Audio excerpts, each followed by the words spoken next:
yeah, you already know. Turn it up, lean back, feel the breeze. Late night truths drifting through the trees. It's for the culture, by the culture. Braylon Lee's got the soul to show ya. Breaking it down, lifting it higher. Feel the rhythm, spark the fire. Headlines flip with a soulful twist. Behind the scenes where the magic sits. It's the heartbeat of the now and the then, where the story starts and never ends. Tune in, lean and feel the groove. Every moment, a vibe you can't lose. It's for the culture, by the culture. Braylon Lee's got the soul to show ya. Breaking it down, lifting it higher. Feel the rhythm, spark the fire.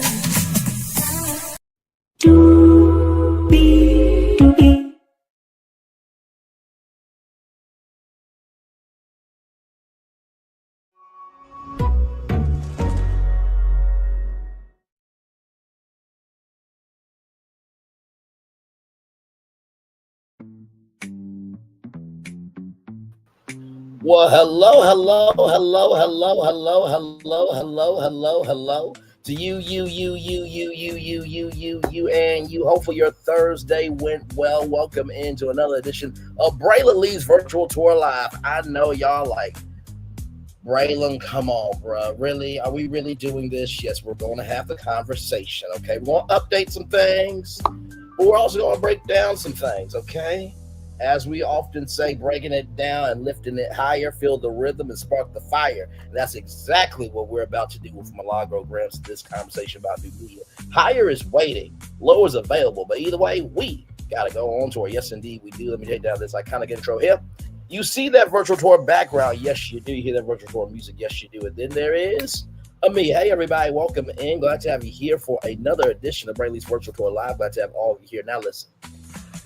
I'm a dog walk this tonight because I have something for you toward the end of the show that a lot of Gramz don't know, Bob Rayo don't know, and her supporters don't know. And believe me, you're going to be surprised by it. We'll get to that.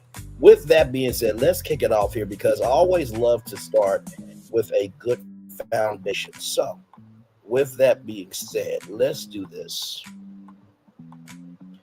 This woman right here, her name is Ida B. Wells, right? She was an investigative journalist, sociologist, educator, and early leader in the civil rights movement. She was one of the founders of the National Association for the Advancement of Colored People, the NAACP. Wells dedicated her career to combating prejudice and violence and advocating for African-American equality, especially for women. Okay? Throughout the 1890s, Wells documented lynching of African Americans in the United States in articles and through pamphlets such as Southern Horrors Lynching Law in all of its bases and the Red Record, which debunked the fallacy frequently voiced by whites at the time that all black lynching victims were guilty of crimes. Wells exposed the brutality of lynching and analyzed its psychology, arguing that whites use lynching to terrorize African Americans in the South because they represent economic and political competition, thus a threat of lost power for whites. She aimed to demonstrate the truth about this violence and advocate for measures to stop it. So, just wanted to bring up Ida B. Wells, a journalist. Okay, just wanted to bring her up. We always start with a good foundation. Now, the next journalist we're going to talk about here is a woman very close to my heart, Daisy Bates. She was a civil rights activist, publisher, journalist, and lecturer who played a leading role in the Little Rock integration crisis of 1957. Okay, so with that being said, in her book, The Death of My Mother, Bates recounted learning at the age of 8 that her birth mother had been raped and murdered by 3 local white men and her body thrown into a mill pond where it was later discovered. Learning that no one was prosecuted for her mother's murder stoked Daisy's anger about injustice. Her adopted father, Orly Smith, told her that the killers were never found, that the police showed little interest in the case. Daisy wanted vengeance. My life now has secret goal to find the men who had done this horrible thing to my mother. She eventually identified one of her mother's killers at a commissary. She stumbled upon a gaze from a young white man, rather, that would imply that he was involved. After this interaction, Daisy would go there often to belittle the drunken man with just her eyes. The young man later pleaded with Daisy, "In the name of God, leave me alone," and he drank himself to death and was found in an alleyway. Mm. Now she began to hate white people out of hope and concern. Her doctor father gave her some advice from his deathbed. You're filled with hatred. Hate can destroy you. Don't hate white people because they're just white. If you hate, make it count for something. Hate the humiliations we are living under in the South. Hate the discrimination that eats away at the South. Hate the discrimination that eats away at the soul of every black man and woman. Hate the insults hurled at us by white scum. Then try to do something about it, or your hate will spell a thing. So even though Daisy Bates had every right to be upset, this, that, and the third, her dad told her, make sure your hate stands for something. Now, did Milagro's hate stand for something? Listen, listen, listen. So, with that being said, Orla Smith died when Bates was a teenager, leaving her with her mother. Bates deeply appreciated her father, leading to her own assumption that she married her husband because he shared similar qualities with her father. Bates had great adulteration from the man, where she couldn't remember a time when this man I call father did talk to me almost as if I were adult. So, in contrast to their relationship, Daisy had a austere relationship with her brother, Susan Smith, who punished Daisy, who was often clobbered, tamed, switched, and even made to stand in the corner. Even after the death of Holy Smith, the two had a falling out. So, with that being said, she started dating Lucius Christopher Bates, an insurance salesman who also worked on the newspapers in the South and Southwest. Daisy was only 15 years old when they first met, and Lucius was still married to Cassandra Crawford. Lucius divorced his first wife in 1941 before moving to Little Rock and started the Arkansas State Press. Okay, so the Arkansas State Press here was primarily concerned with advocacy journalism and was modeled off of other African-American publications of the era, such as the Chicago Defender and the Crisis. Civil rights stories were displayed on the front page. It ran stories about the achievements of Black Arkansans, as well as social, religious, and sporting news. It also reported incidents of racial discrimination. Pictures were also in abundance throughout the paper. The paper became an avid voice for civil rights even before a nationally recognized movement had emerged. Daisy Bates was later recognized as the co-publisher of the paper. If you guys remember Brown versus the Board of Education, right? Basically, to desegregate or not, the Arkansas State Press became a fervent supporter of the NAACP's integrated public school events. The State Press editorialized, "We feel that the proper approach would be for leaders among the Negro race, not the Clabbermouths, the Uncle Toms, or the Auntie Tomishas." Or Tamashas, rather. And no disrespect to anybody named Tamasha. It's just an example for where we are. Uncle Tom, Auntie Tomisha. So if it ain't you, don't pick it up. Or grinning appeasers to get together and counsel with the school heads, right? So, with that being said, Daisy Bates helped these 9 Black kids go to a school called Central High School, right? So, 3 years earlier, following the Supreme Court's ruling, the Little Rock School Board pledged to voluntarily desegregate schools. This idea was explosive for the community, and much like of the South, it was fraught with anger and bitterness. On September 2nd, 1957, the night prior to what was to be the team's first day in Central High classrooms, Arkansas Governor Oral Faubus ordered the state's National Guard to block the entrance. Faubus said it was for the safety of the 9 students. On September 4th, just 24 hours after federal judge ordered the Little Rock Knights began attending Central High, immediately a belligerent mob along with the National Guard prevented the teens from entering the school. 16 days later, right, a federal judge ordered the National Guard moved once again on September 23rd. The Little Rock Knights attempted to enter the school, escorted by Little Rock police into a side door. Another angry crowd gathered and tried to rush into Central High School, right? So they were able to attend class for 3 hours.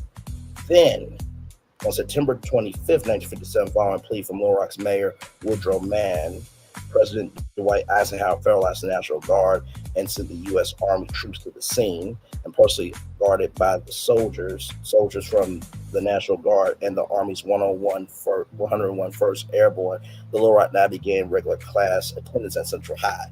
So, this scene right here, right? 9 black kids going to the school. Had not been for these 9 black kids, and Daisy Bates learned that lesson from her dad of making your hate stand for something, and without Ida B. Wells showcasing what lynching was about, Milagro Gramz would not be able to say this. I'm not out of the airport yet, but I did just get word that the judge did sign on the dotted line. So the order is official. Defamation was thrown out. She recognized me and agreed with the jury that I am media. So I'm gonna need all y'all to correct them different things that y'all done put online. Okay? So we're going to correct some things, but we're also going to dog walk this shit. Okay? All right. So with that being said, let's look at the response here. Okay? Here we go from the shade room. And I'm so appreciative of you guys. Somebody said, I heard you lost your lawsuit. I heard you should go stream. I heard you blocked too. Listen, all I'm ever gonna do is block y'all. I don't get on the internet and cry about what y'all say.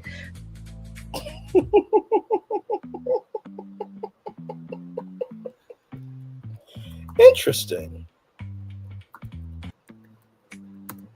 Very interesting. Give me a moment. Give me a moment. Give me a moment.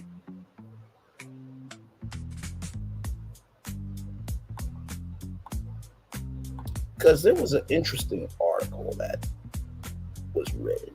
We'll get to that here in a little bit. So thank you for the engagement. And so shout out to New Media. Like I said, thank you to everybody that has supported me. And hold on, let me block you too, baby. Hold on. See, you see all these fans of mine? You see how they gonna run over here to come see me? As always, we love you back. So anyway, I appreciate you guys.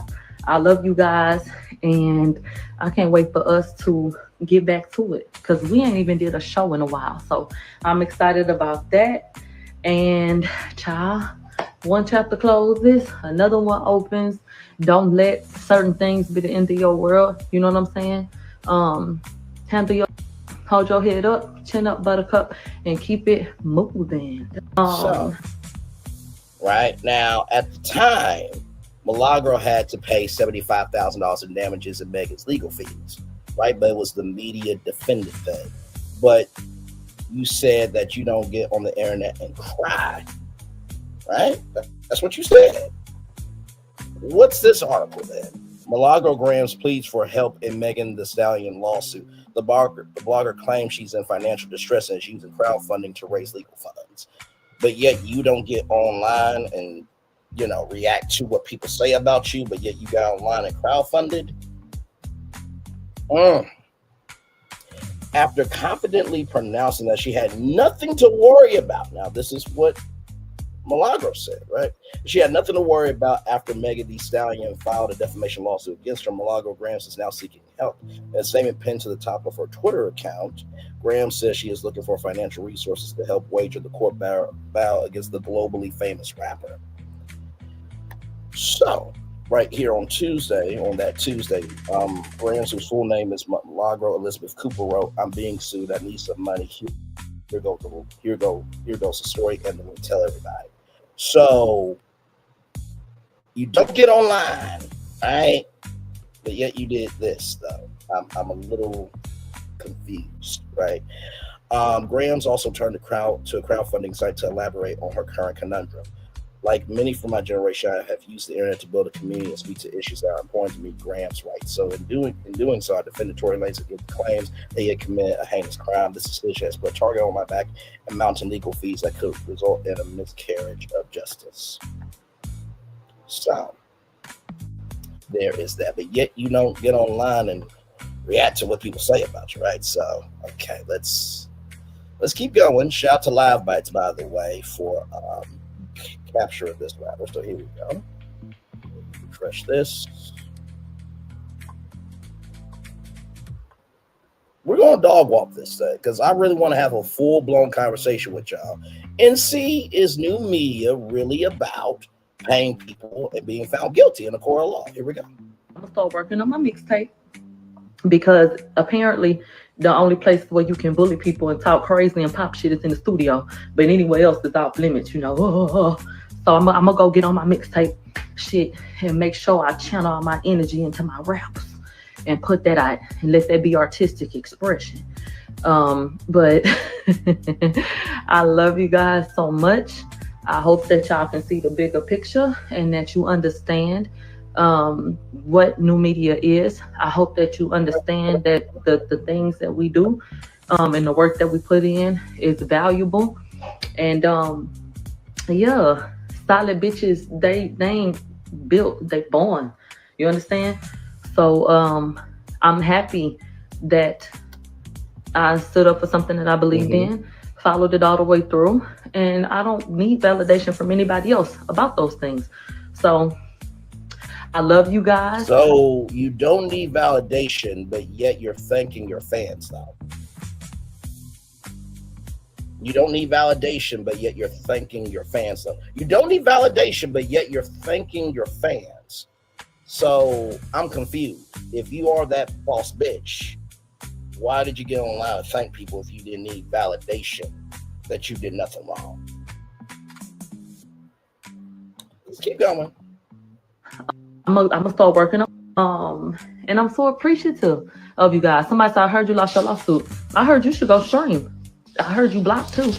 Listen, all I'm ever gonna do is block y'all. I don't get on the internet and cry about what y'all say. So thank you for the engagement. And so shout out to new media. Like I said, thank you to everybody that has supported me. And hold on, let me block you too, baby. Hold on. See, you see all these fans of mine? You see how they gonna run over here to come see me? As always, we love you back. So anyway, I appreciate you guys. I love you guys. And I can't wait for us to get back to it because we ain't even did a show in a while. So I'm excited about that. And child, one chapter closes, another one opens. Don't let certain things be the end of your world. You know what I'm saying? Handle your shit, hold your head up, chin up, buttercup, and keep it moving. So you try to use reverse psychology as saying all your fans, right? You do realize that you're a public figure. And you do realize that you lost. So those were not fans. Those were people telling you off that you're a liar. In the words of Angela Bassett, you a lie, you a cheat, and we don't want you, we don't want you, we don't want you no more. From the Jacksons, The American Dream. Shout out to that great movie, right? So I was wondering something because Milagro said she was going to go into the studio. It says right here, yes, lyrics can be used as evidence in court, but they must meet certain legal standards of relevance and be balanced against their potential for unfair prejudice. Courts will only admit lyrics if there's a direct connection to the crime, such as describing specific details of the offense, and if their probative value, how much they prove the case, is not outweighed by the risk of being unfairly biased. So right here, direct connection to the crime. Lyrics are more likely to be admitted if they contain specific details that match the alleged crime, like a unique scenario, location, or victim, according to the Freedom Forum and Farbum Balsam Punning Ferrari LLP. Proof of intent or knowledge. Lyrics may be used to establish a defendant's state of mind or their knowledge of criminal activity, explains Wake Forest Law Review. For example, if lyrics describe a specific crime a defendant is accused of committing, a judge might rule that they are relevant to proving intent, evidence of a specific offense. If the prosecution can show lyrics directly referring to a real crime, a judge may allow them. Notes Snyder, lawyer. So, but you want to go in the studio though? Okay, cool. Let's keep going now to update everybody. Yes, the judge did toss Megan Thee Stallion's defamation claim against Milagro Gramz. This is from Hot New Hip Hop. Right here, Megan Thee Stallion is still entitled to $59,000 for the other count in her defamation lawsuit against Milagro Gramz. Despite the jury in Megan Thee Stallion's lawsuit against Milagro Gramz finding the blogger liable for defamation, Judge Cecilia M. Matonga has now thrown out that count on the determination that Milagro is a media defendant. Keep that media defendant right here. I want you to keep it right here for a minute. Like I said, I did find something that I think might shake the table. It just might. That's wrong. Has thrown out that count on the determination that Milagro is a media defendant, and the rapper's lawyers never informed her of the lawsuit. Matonga entered the final judgment in the case on Tuesday. She confirmed that Megan will still get $59,000 for the counts of intentional infliction of emotional distress and promotion of an altered fiction. The circumstances led to tons of confusion over social media over the last 24 hours, to which Megan herself issued a clarification on Twitter, responding to Megan Knuff, sharing a letter from her lawyers. Megan wrote, "Thank you. Here they go, lying as usual. If you want real media / news, know how to be patient and know how to read." The letter explains, contrary to public statements issued by Milagro's attorneys, the court has not issued a final judgment regarding the defamation count. The judge will make a final ruling and determine the entire financial amount that Milagro will be required to pay Megan, inclusive of legal bills and the defamation count at a later date. So here from Megan Knuff here. Megan Thee Stallion originally filed a lawsuit back in 2024. She accused Milagro Gramz of allegedly spreading numerous falsehoods about her in the wake of the 2020 Tory Lanez powing, as well as reposting deep fake pornographic videos of her. Despite Judge Matonga throwing out the defamation claim, she could still rule that Milagro Gramz must refrain from making any public statements about Megan going forward. Megan's lawyers appear to be happy with the end result. The aforementioned letter, her lawyer Marie Henderson wrote, "We are thankful for the jury's commitment to reinforcing the importance of truth, accountability, and responsible commentary on social media. Not only is Milagro being held accountable for paying Megan's compensatory and punitive damages, but for the fee-shifting legal provision will require her to cover the cost of Megan's legal bills on the fake claim. This verdict sends a clear message that spreading dangerous misinformation carries significant consequences." And, listen, God forbid in the future, because Poetic Flacco in his video said, "This is a win for you. This is a win for me. This is a win for all of us." God forbid Poetic Flacco gets shot somewhere on his body or in the foot. Same with his mother, sister's, his daughter or daughters, his wife if he has one, nieces, cousins, grandma, or any woman in his life, or him. God forbid it happens to any of the women that Milagro cares about. That includes her daughters, not wishing that on anybody, by the way. Or if it happens to Milagro, or anybody that supports Milagro and the women in their lives that they care about, right? That's mob radio.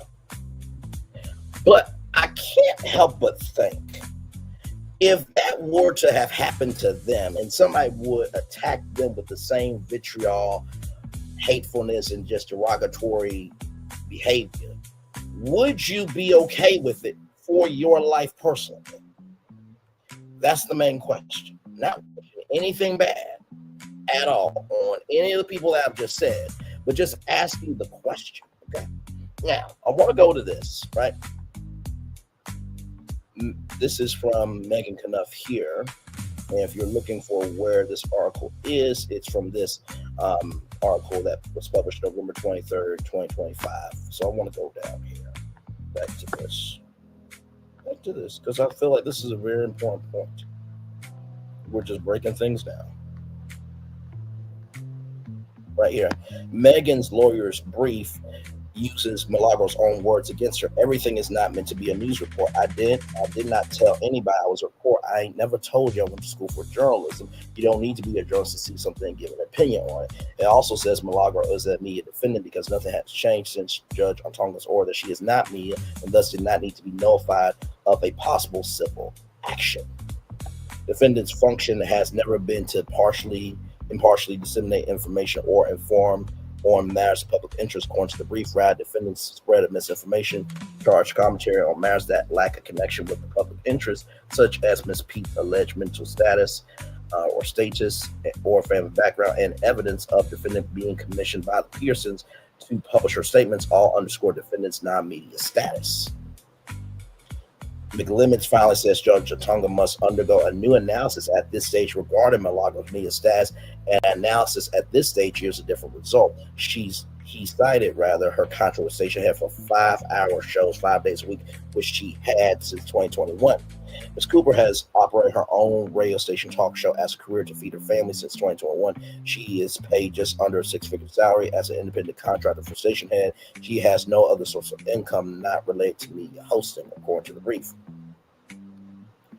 McLemmons finally says Judge Otunga, already read all that, sorry. The brief doesn't mention this, and jurors have not heard this, but Milagro testified in a deposition that the contract pays her $6,300 a month. Megan's lawyer said in a 6-page reply, Milagro does not qualify as a media defendant, even if she makes money from her defamatory conduct. Defendant's brief misses the mark on the legal standard to determine whether a defendant qualifies as a media defendant. It relies on conjecture untied to evidence in record in an attempt to show defendant as one, according to the brief. So there it is there. The brief said Milagro made testimony that she emailed Lane's father information in an effort to try to show that Daystar Peterson was innocent. She also published information with no independent corroboration. She pushed it out to the masses in order to sway public sentiment. The station head Station had contacted her lawyer's site isn't in trial evidence, and the evidence that was admitted shows a complete absence of impartiality, journalistic integrity, or desire to tell anything but a one-sided defamatory story. So, let's look at defamation law. Okay. Right here, shout out to the People's Law Library of Maryland. Shout out to y'all. What is defamation? Defamation of character falls in two categories: libel and slander. Libel is a written including signs or pictures. Defamation slander is oral involving speech, a statement that's merely unflattering, annoying, embarrassing, or that hurts only the plaintiff's feelings is not considered defamatory. RSAC, libel, slander, related problems with edition 2018, Mark 1. To prevail on a defamation claim, a plaintiff must establish the following: 1, that the defendant made a defamatory statement to a third person. 2, that the statement was false. 3, that the defendant was legally at fault in making the statement. And 4, that the plaintiff thereby suffered harm. Did y'all not hear about all the opportunities lost because of what happened? That was suffering harm financially, socially, okay, mentally, of course. That the defendant was legally at fault for making the statement.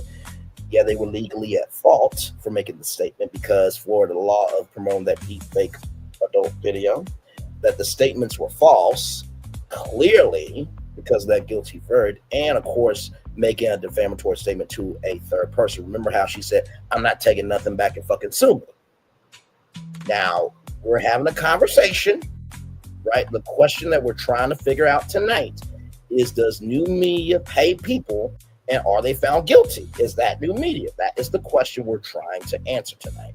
And like I said, I know a lot of people may not be here, but I'm still going to go on anyway because I think the information I have is very, very important. So glad to have two people here.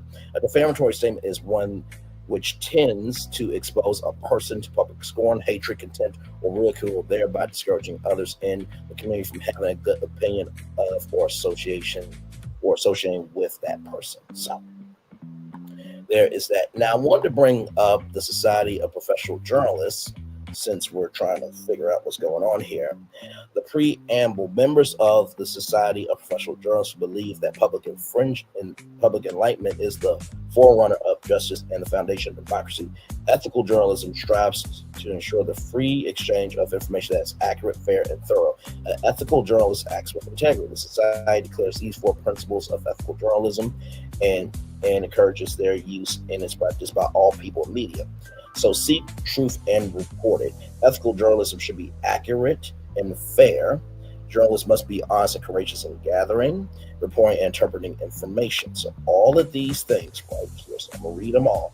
Journalists should take responsibility for the accuracy of their work, verify information before releasing it, use original sources whenever possible. Remember that neither speed nor format excuses inaccuracy. Let me zoom in on that. That's what the SPJ Code of Ethics says. Remember that neither speed nor format excuses inaccuracy. Remember that neither speed or format excuses inaccuracy. Provide context. Take special care not to misrepresent or oversimplify in promoting, previewing, or summarizing a story. Gather, update, and correct information throughout the life of a news story. Be cautious when making promises, but keep the promises they made. Identify sources clearly. The public is entitled to as much information as possible to judge the reliability and motivation of sources. Consider sources' motives before promising anonymity. Reserve anonymity for sources who may face danger, attribution, or other harm, and have information that cannot be obtained elsewhere. Explain why anonymity was granted. Diligently seek subjects of news coverage to allow them to respond to criticism or allegations of wrongdoing. Avoid undercover or other serendipitous methods of gathering information unless traditional open methods will not yield information out to the public. Be vigilant and courageous about holding those with power accountable. Give voice to the voiceless. Support the open civil exchange of views, even views they found repugnant. Recognize a special obligation to serve as watchdogs over public affairs and government. Seek to ensure that the public's business is conducted in the open and that public records are open for all. Provide access to source material when it is relevant and appropriate. Boldly tell the story of the diversity and magnitude of the human experience. Seek sources whose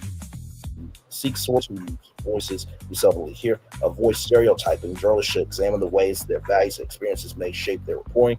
Label advocacy and commentary.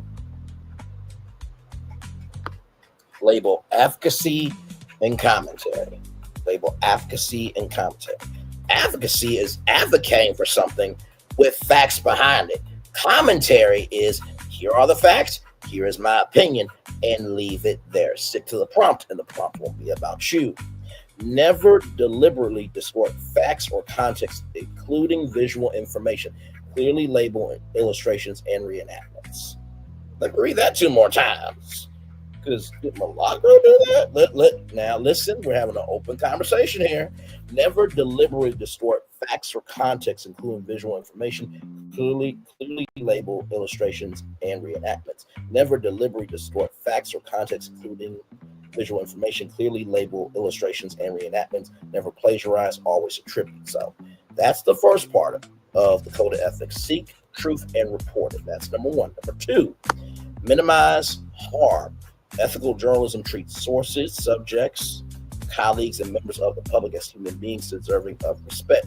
Journalists should balance the public's need for information against potential harm or discomfort. Pursuit of the news is not a license for arrogant or undue intrusiveness.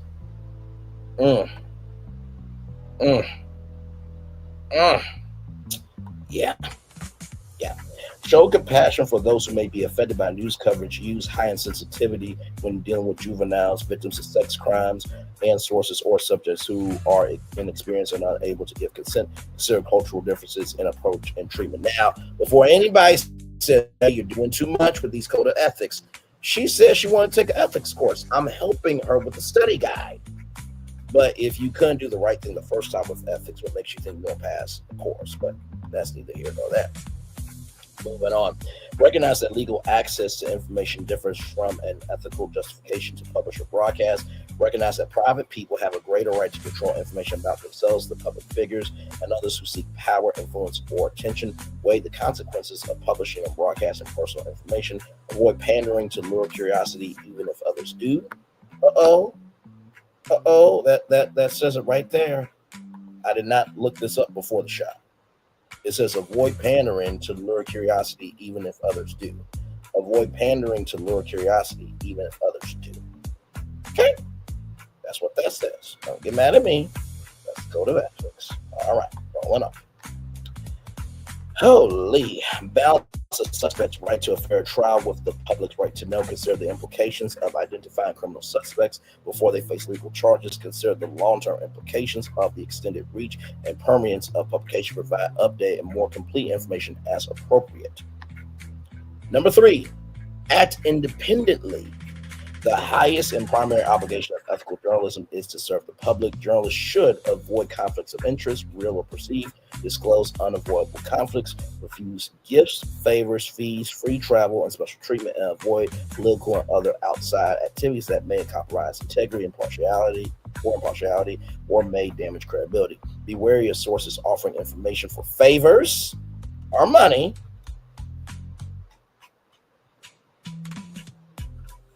I mean, Sunstar Peterson did send some money. Moving on.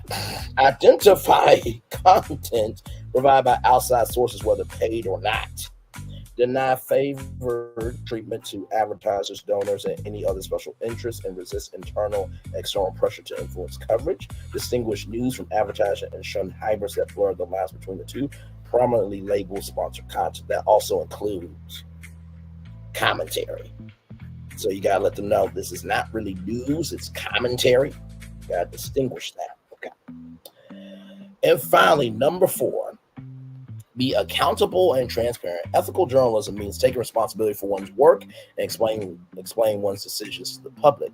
Journalists should explain ethical choices and processes to audiences, encourage a civil dialogue with the public about journalistic practices and coverage and news content, respond quickly to questions about accuracy, clarity, and fairness, acknowledge mistakes and correct them promptly and prominently, explain corrections and clarifications carefully and clearly, expose unethical conduct in journalism, including within their organizations, abide by the same high standards they expect of others. So that is the code of ethics. Okay.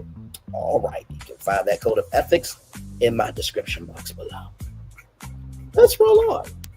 Now, here is the big question. Is a media defendant a journalist? I am. A media defendant is not necessarily a journalist, but often includes the news organization, which may employ journalists. While a journalist is someone who gathers and disseminates news, a media defendant is the party being sued, which can be an individual journalist or the company or organization that published the news. Therefore, the media defendant could be a company and or a journalist. Could be. Doesn't mean that it is. Right? So that's like ABC News is the company, Brainly being the journalist at ABC News. That is definitive. A media defendant is just labeling who you are in the case.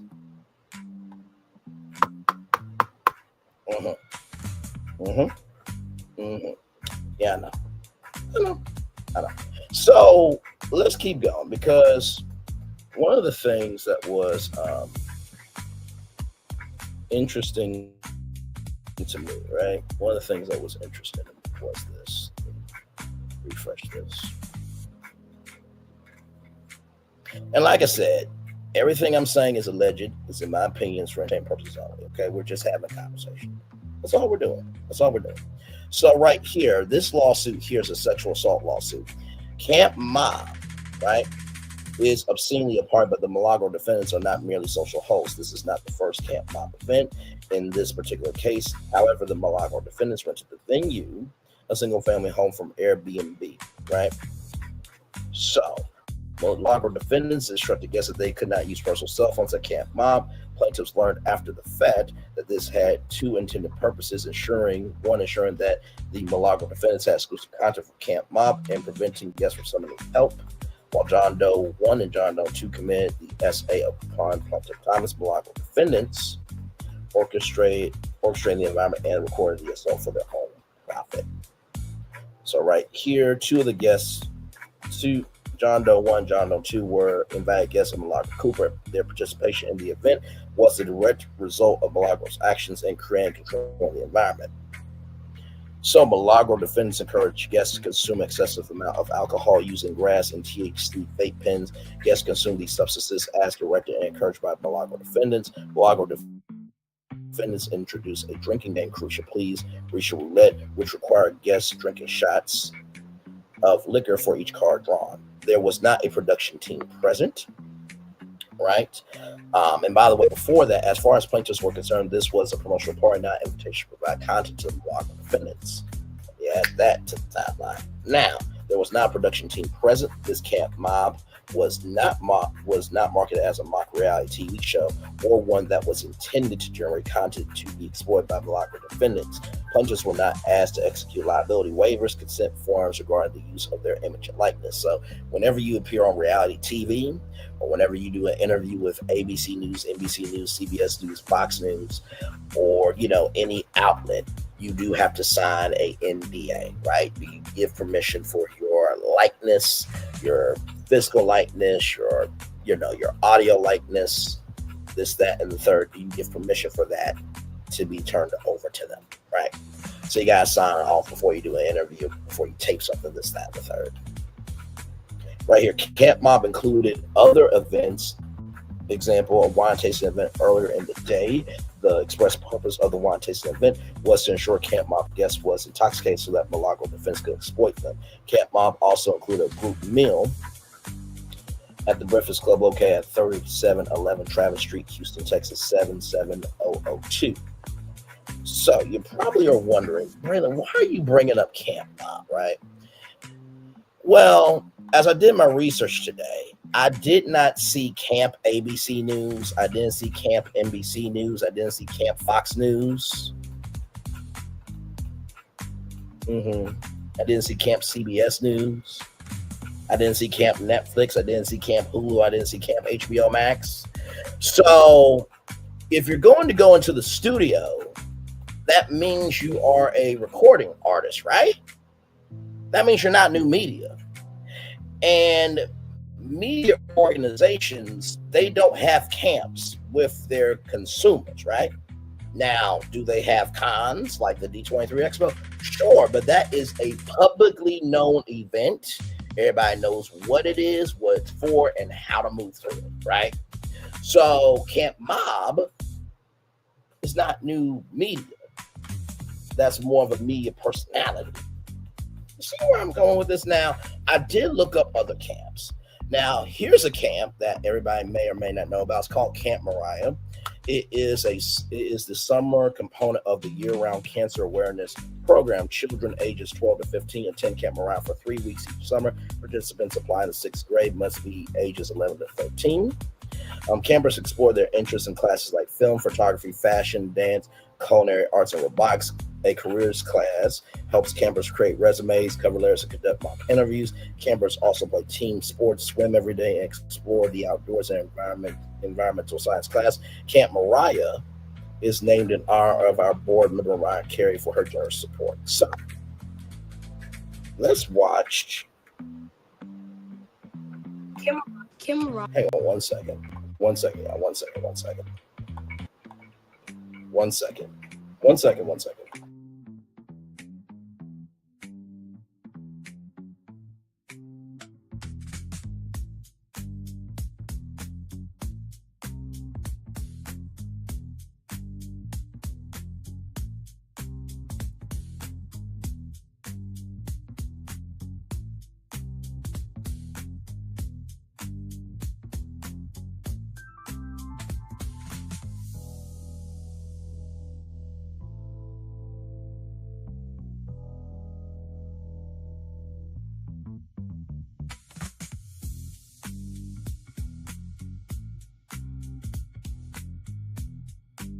Sorry, y'all, that was a work colleague there. Now let's watch this video on Camp Mariah. Okay, let's watch. It's a beautiful place. I'm able to just move around and be free out here. Like everything here is like cozy and nice. It's great because there's so many people from different places. There's a lot of activities where you work together, just make really close connections and create new bonds. We learn a lot. We play games sometimes, but overall we do fun activities. You have different classes. It's like school, but in a fun way. My favorite class is swim. Green band is a level of like how good you swim. And the highest is yellow. I'm retaking the test today to get my Come on, yellow band. I really That's awesome. enjoyed chess. This was my first time learning, and now I'm actually pretty good in just 3 weeks. My favorite class is performing arts, which is dance. It's fun. It gets you energized. We're currently doing hip hop.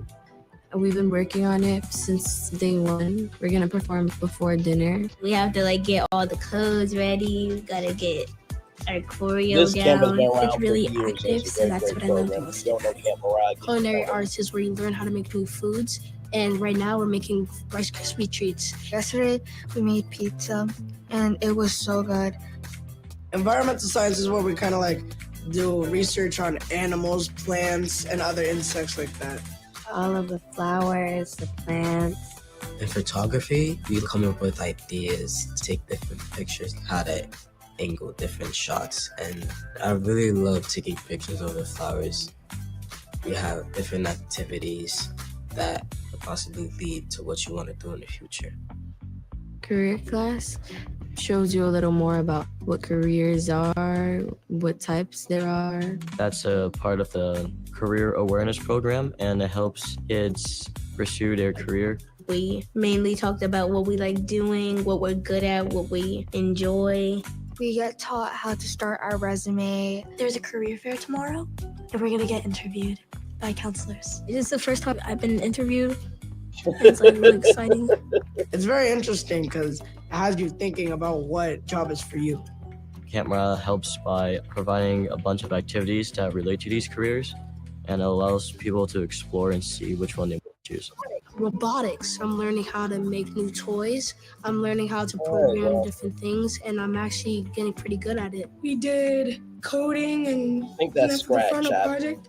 did Get that a Kent State robot. University computer The science one class. that Scratch I'm is most really interested in is probably film. Stop, rolling, action. We have this final project, and it's like a little movie. I'm one of the actors. It's really fun. To do film, I could back of the camera or the one recording or the gaffer. Camera is cool because you can find out that you like things that you didn't even know you would want to try. It teaches you a lot of life skills. It helps you discover. My counselors, they're fun. They're very kind here.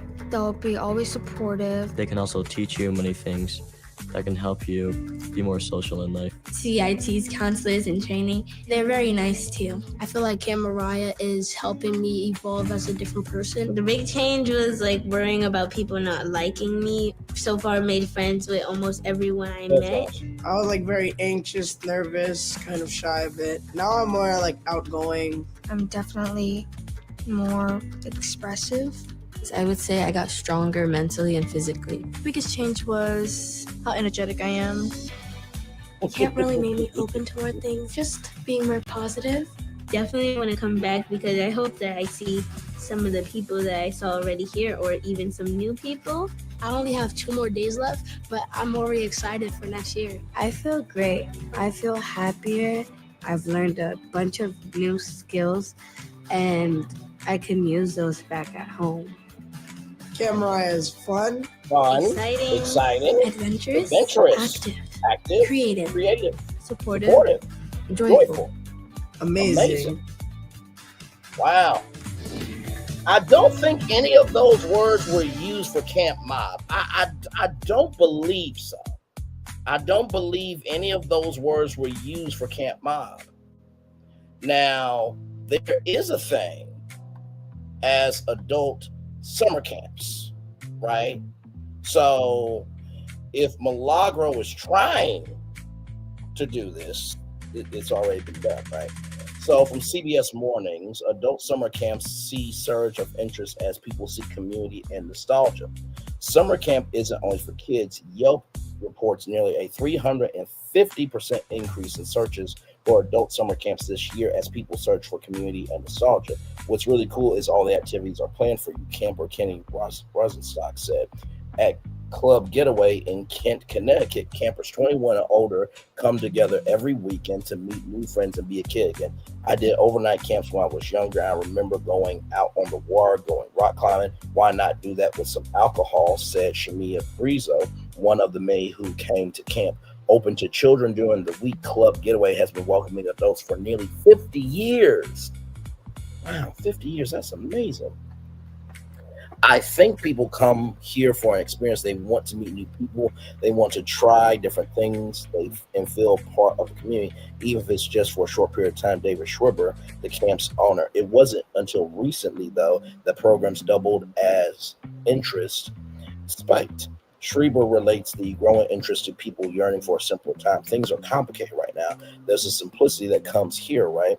There's a sort of depth in the superficiality of just laughing at me and people and doing silly, zany things, he said. The desire to escape comes at 66% of workers, an all-time high, report feeling burnout along with rising levels of loneliness. It's hard to find friends, as Bill Briscoe said, so like the fact that we can connect as adults and still and just like enjoy each other without our phones and just being happy, it means a lot. Adult summer camping tips from California to Connecticut. The average price is around $800 for a weekend getaway at adult summer camp. If you're interested in booking your own weekend, it suggests you consider the age range of the other campers. You also want to think about what you want in terms of an experience, whether it's about making connections and having fun or a particular activity. So, what have we learned? The Camp Mob is not Camp Getaway, is not Camp Mariah. Now, before anybody says, okay, where's a black publication that's talking about this? I'm so glad you asked. I do my research very thoroughly. From Essence.com, adult summer camp is absolutely a thing and should be your next getaway. Whether you want to reminisce or feel like a kid at heart for the first time, summer camp is for grown folks too. Right here, this came out in 2024. Let's see here. Whenever people ask to see my prom photos, I can't do much other than shrug my shoulders, or sometimes I expound. Never went to prom, but I did spend prom night at Red Lobster with my cousin, and we enjoyed the Admiral's Feast and Endless Biscuits. As an introvert, but also a poor kid, I missed most of those notable adolescent moments and even childhood staples like summer camp. That rite of passage of venturing home, and even if it was just for a long weekend, was something I never experienced. Not at least until I was in my 30s. Once I learned that adult summer camp was an actual thing, I was all in. My first time visiting Club Getaway in Connecticut, I was having no idea what I'm getting into undertaking. I immediately felt my introvert meter going off the charts. I sat on the porch of my two-person dormitory by myself and just took in the air, deep breaths in and out. I enjoyed the quiet, which was a nice change of pace from my Brooklyn apartment. A few hours later, my anxiety switched to,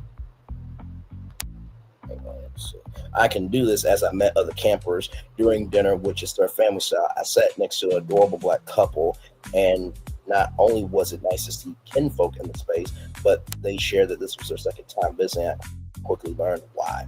It's rare for strangers from all walks of life to share such close quarters with each other, even if it's just for a weekend. But the number of repeat campers I encountered, and from so many different backgrounds, there was something to it. This didn't feel like the cliquish vibe that elementary and high school me would have been excluded from. Or at Camp Mob, where you could get raped. And you could get intoxicated and be abused. Oh, did that come out my mouth? I'm so sorry. Let's roll on. I had no idea these were cool kids. These were just adults like me who simply wanted to have a carefree time from Friday to Sunday while it was still sunny and warm.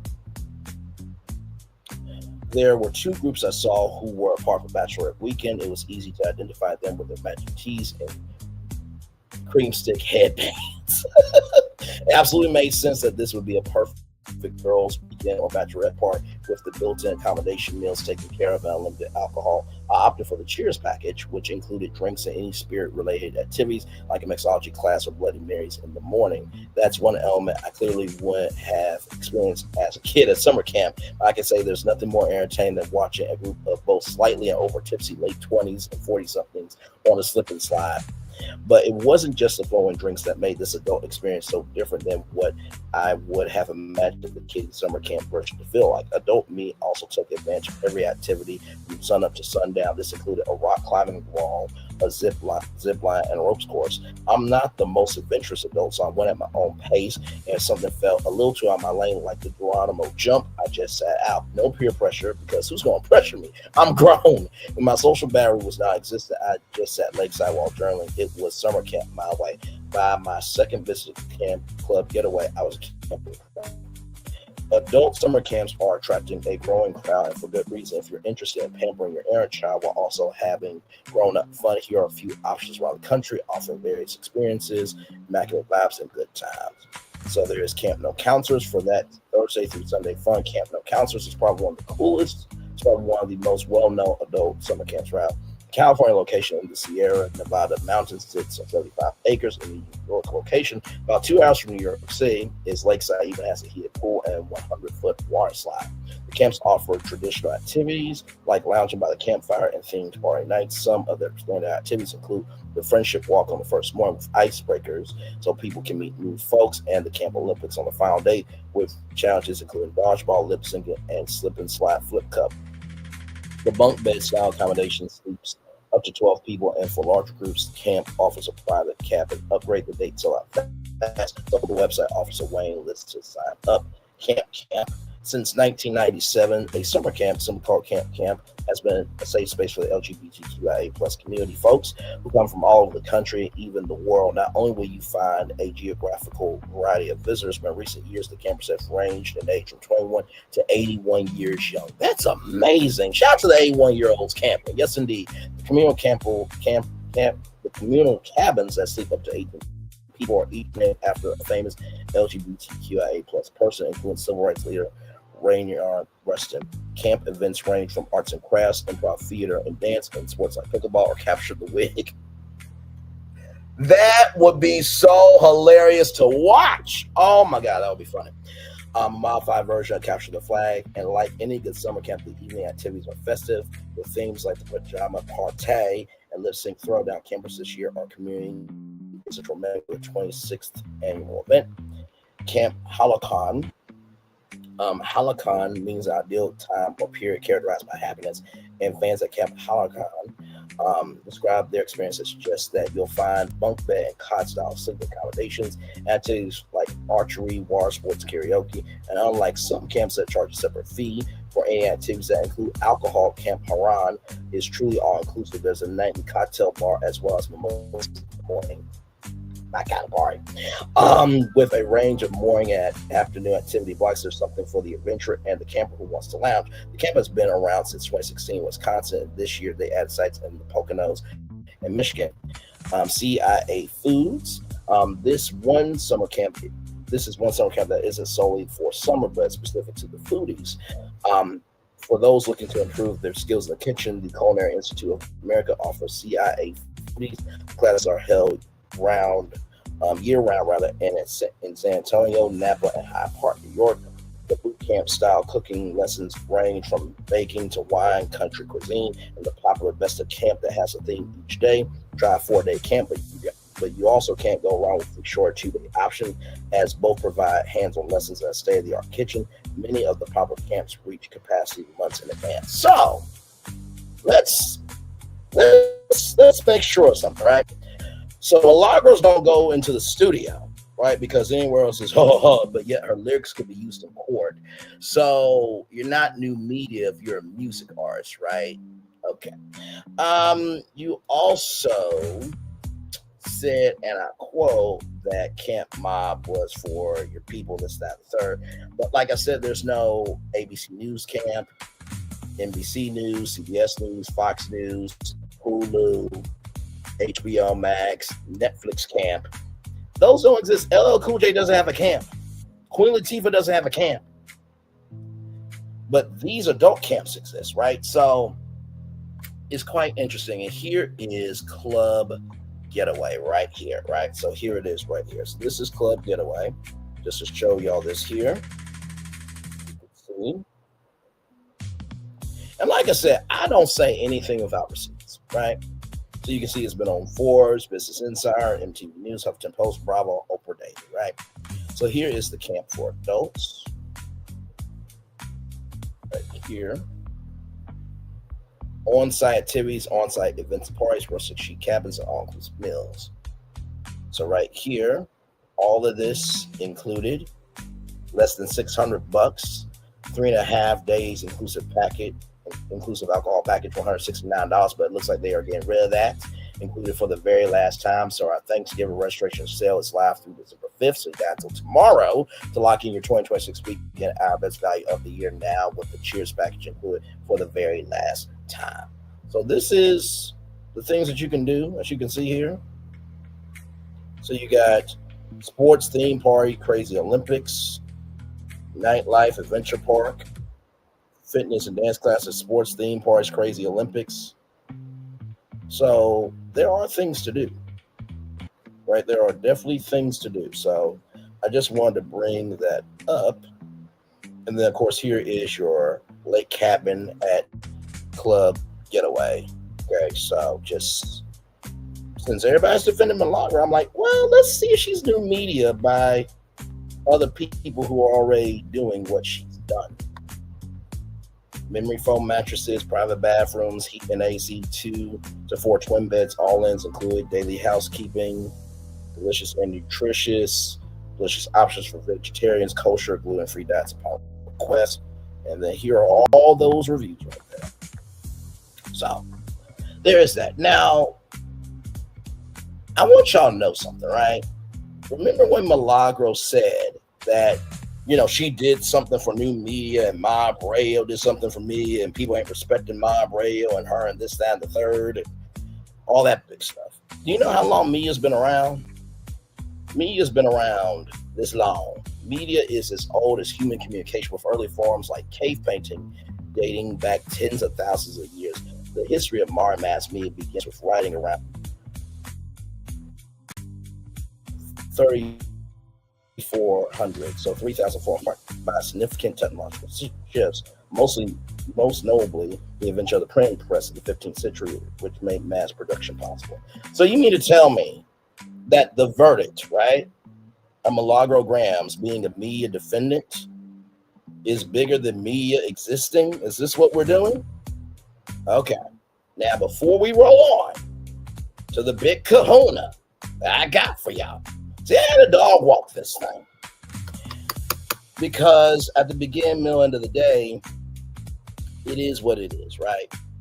And everybody's going to, whoever's going to support Milagro is going to support Milagro, whoever's going to support Megan is going to support Megan. But like I said, is new media about paying people and being found guilty? That is the question, right?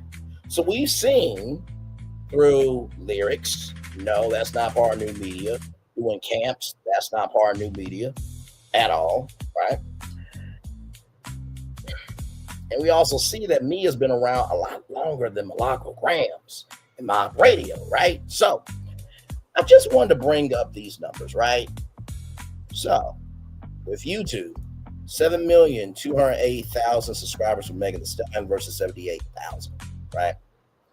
Total views, 3,734,821,351 total views versus 351,323 total views. Grand total, a difference of 7,202,000 subscribers and a difference of 3,734,470,028 total views. So who's bigger? I think that would be Megan. Let's go over to TikTok. Follower count, 16,700,000 followers. Follower count, 169,900. Total views, 228,800,000 total views. Okay? Or likes, whatever the hell, right? Likes, 3,500,000. So a difference, grand total, difference of 16,530,100 followers, and a difference of 225,300,000 total likes. So Megan's bigger on TikTok. Twitter, 8,200,000, followed by 6,620. So a difference of 8,193,380 followers. So Megan is bigger on YouTube, TikTok, and Twitter. And then, of course, we go to Instagram. 33 million followers versus 44,100 followers. Grand total difference of 32,995,900 followers.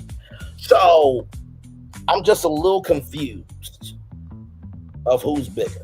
Just a little confused. Now, I did say I had a bomb for y'all. Did I not? And I do. Check this out right here. Appeals court overturns defamation award against blogger.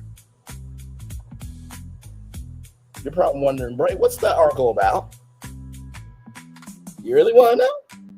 You really want to know? See, I had to dog walk this thing because I couldn't give this to you at the beginning. I couldn't give it to you at the beginning. I could not give it to you at the beginning. So let me read this from the Los Angeles Times here. Okay? Right here. San Francisco. A federal appeals court unanimously overturned a defamation award against a blogger Friday, ruling that the First Amendment protections for traditional news media extends to individuals posting on the web. Let me say that 2 more times for y'all. Okay? All right, let's get back to the headline. Appeals court overturns defamation award against blogger. Okay? All right, let's get back to it.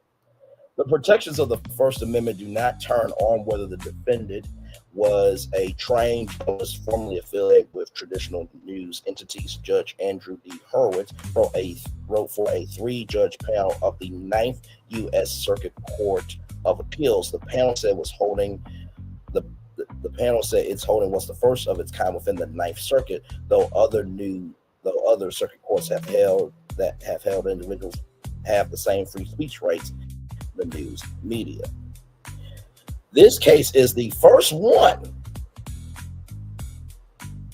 from a federal court of appeals that specifically protects the rights of bloggers, said UCLA constitutional law professor Eugene Volk, who represent blogger Crystal Cox on appeal.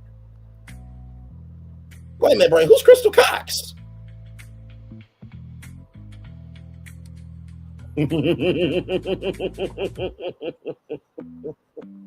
Friday's ruling paved the way for a new trial for Cox, who accused the company of illegal conduct on several websites she created. The 9th Circuit said Cox apparently has a history of making similar allegations and seeking payouts in exchange for retraction.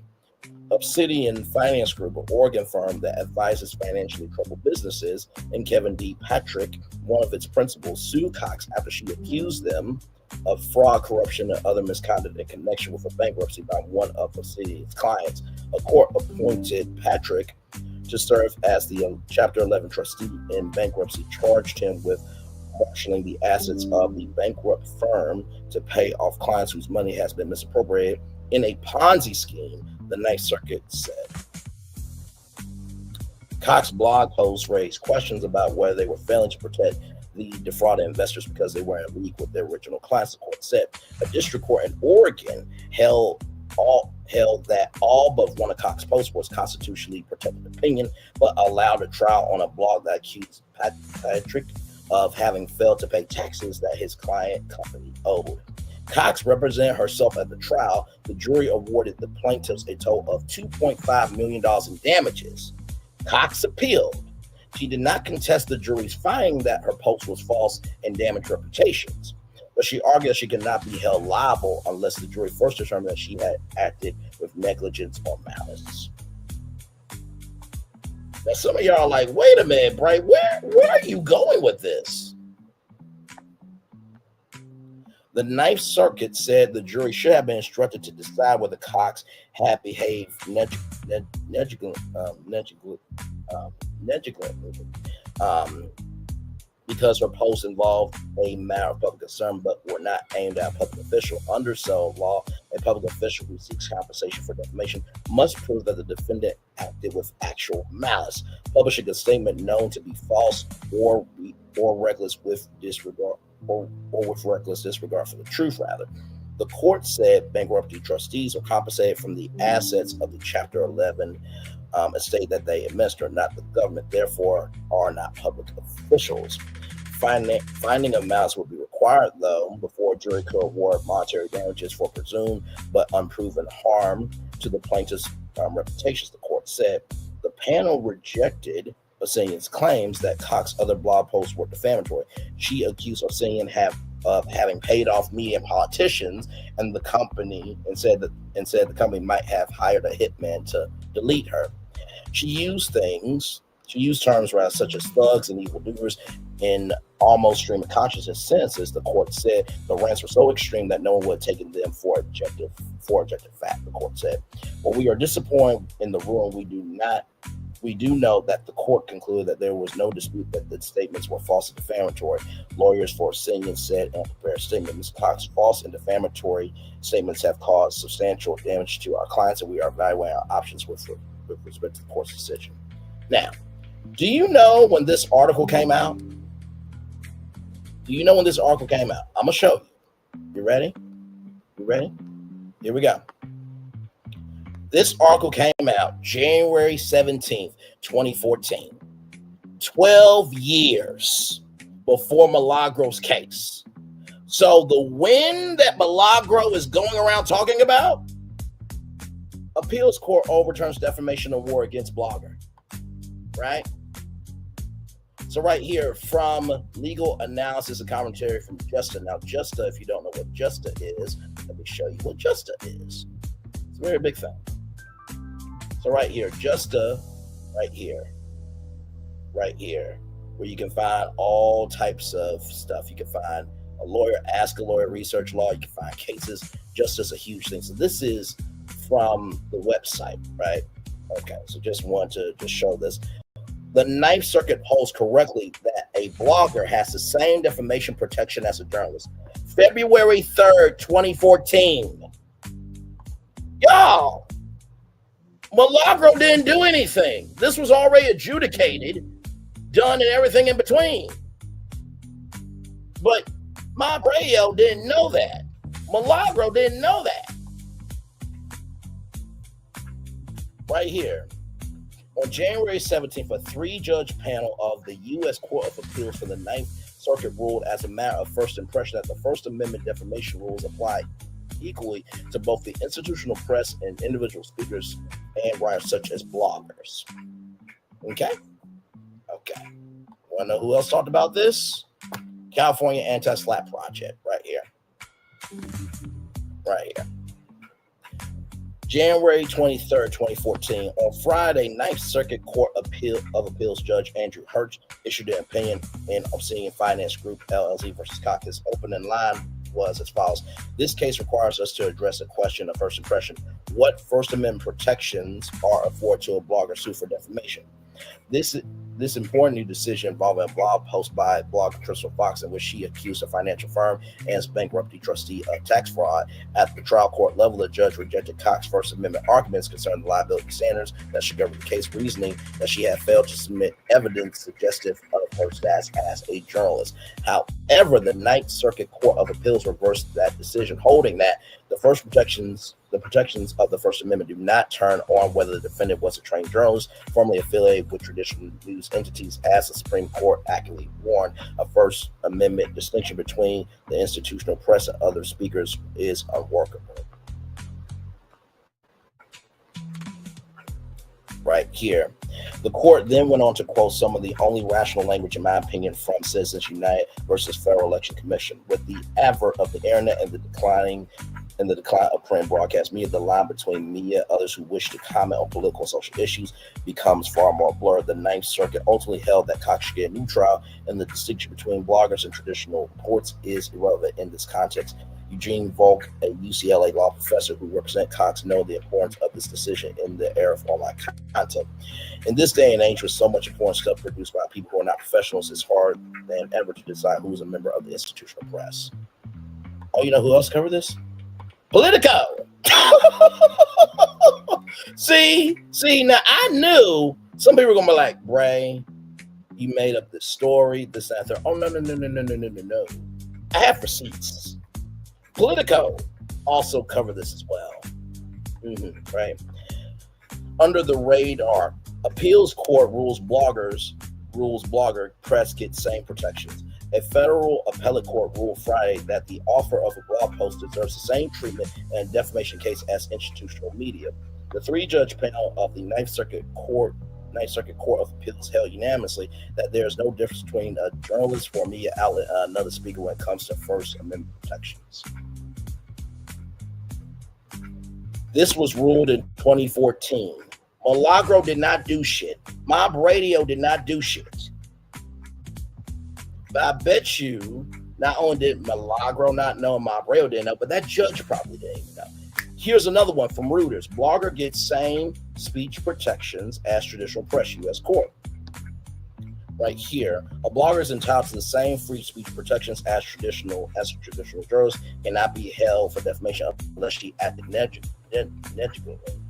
A federal appeals court ruled on Friday. Yeah, so Reuters covered this. And also, too, USA Today.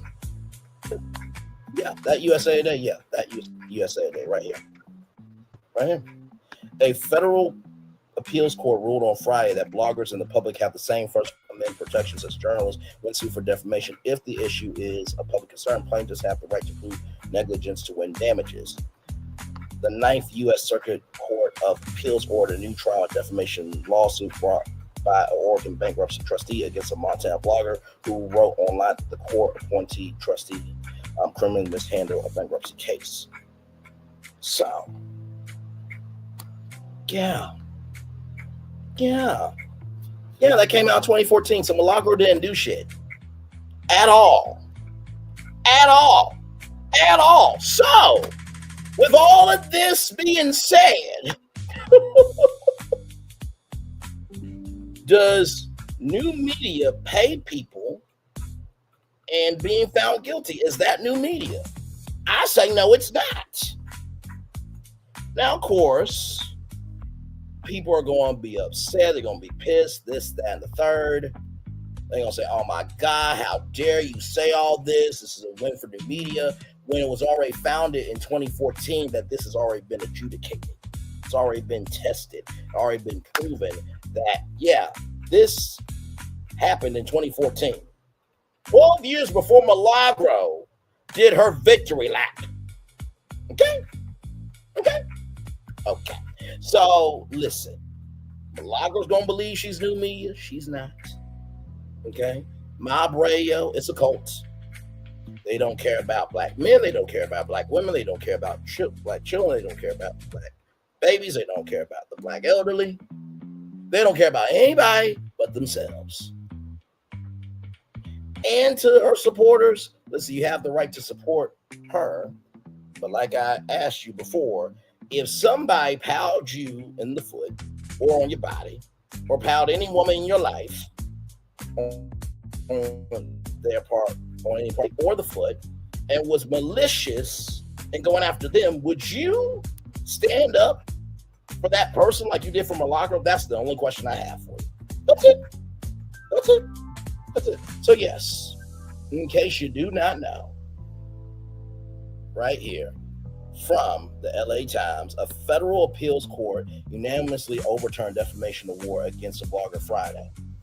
Ruling First Amendment protections for traditional news media extends to individuals posting on the web. This article was published January 17th of 2014.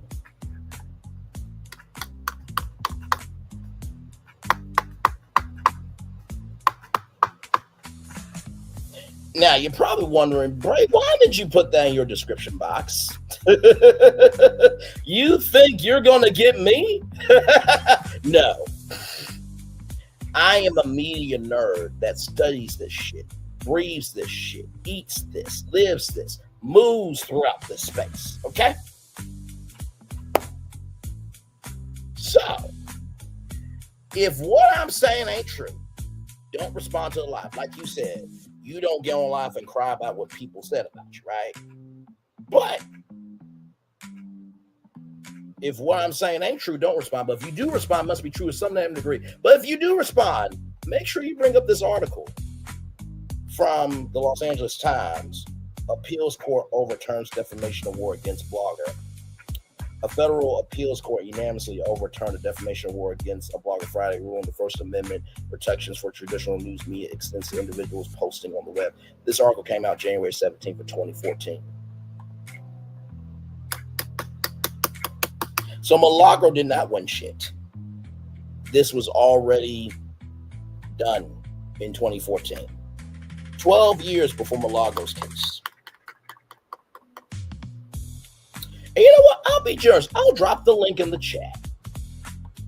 Because I'm like that. You know, I'm like that.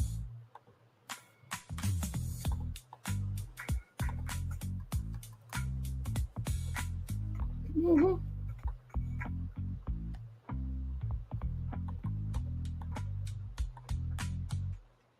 Yeah. Yeah.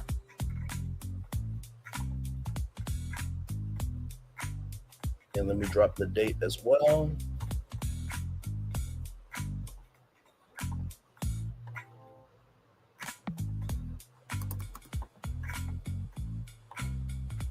And like I said, you can find this article right here. There it is, right there. That's the link to the article that will tell you that bloggers already have First Amendment rights. Okay? So, Milagro did not do shit. If you're wondering what the other sources were, I'll be glad to let you know. So I got from Verdict, right here. Verdict, legal analysis and commentary from Justa. I also got from the California Anti-SLAPP Project. I also got from Politico. I also got the story from Reuters. And, of course, I got from USA Today via the Associated Press. That's how you break news. Okay? I'm going to turn off my camera now because we've done the whole show for over an hour. Yes, we have. Child, listen. Y'all can believe what you want to believe, do what you want to do, and be how you want to be. But please, for the love of all God, make sure you do your research before you open up your mouth. Please and thank you. Okay? Because my Lord, I mean, just, and like I said, I just went online and just wanted to see this. And I'm just like, you got to be joking me. You got to be joking me.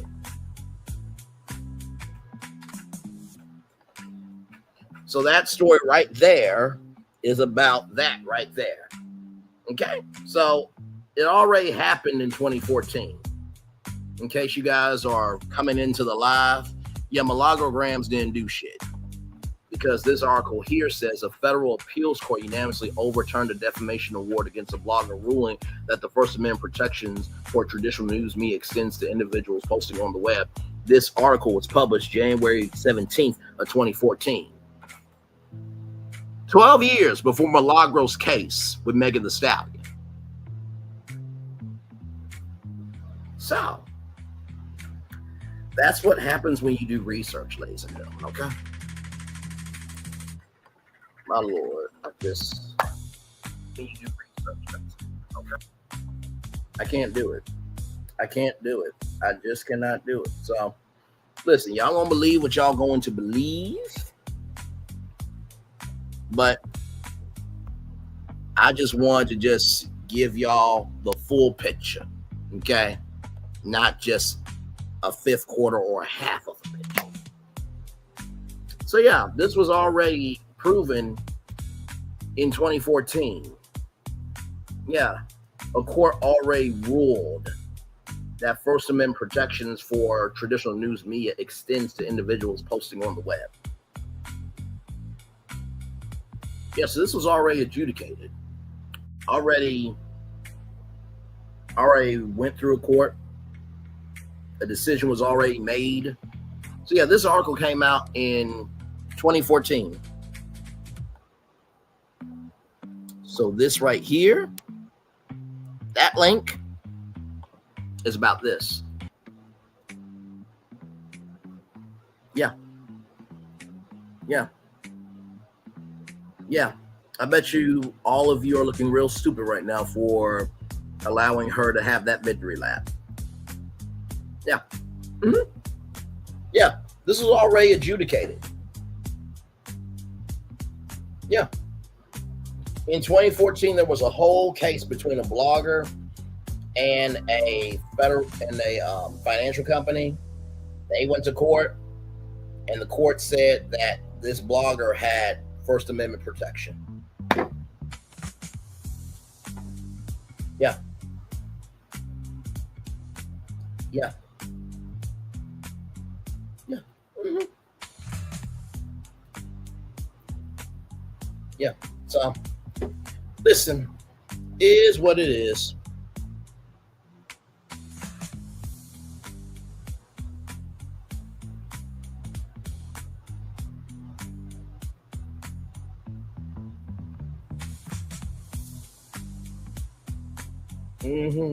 Hey, 4 people, welcome in.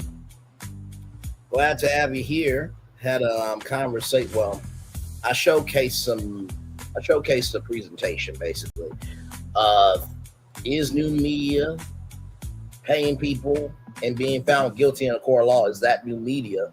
And I believe no. And this article here from the LA Times basically talked about a case that already happened in 2014. So 14, 15, 16, 17, 18, 19, 20, 21, 22, 23, 24, 25.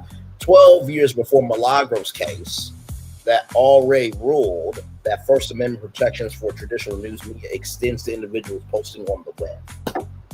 So this new media thing is not a thing for Milagro. It's not a new thing for Mob Radio. It's not a new thing for anybody that supports her.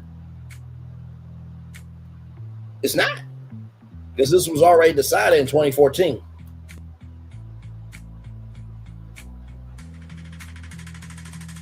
Yeah. I know. Your brain's like, wait, what? Bray, are you serious? Very serious. I don't play when it comes to research. I don't. I'm about my business. Okay? So yeah, now I'm going to rest for a little bit because to get all that in live, let me tell you something. That was some work. That was some real work. But you know what? I didn't mind doing it. So like I said, this article right here is about a blogger against a financial company in Oregon. And guess what? A federal appeals court unanimously overturned the defamation award against the blogger on that Friday, ruling that First Amendment protections for traditional news media extends to individuals posting on the web.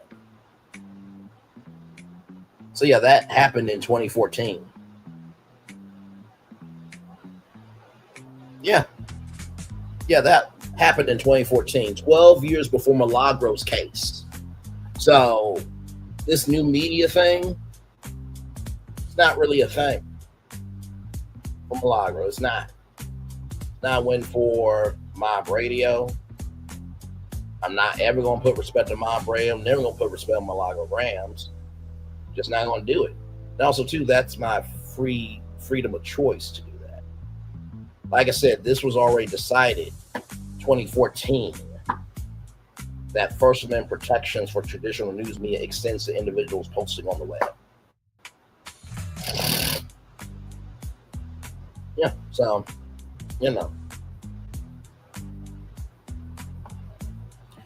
And A753 said, no, not yet, LOL, for Camp Mob. Well, you're right. It hasn't happened yet.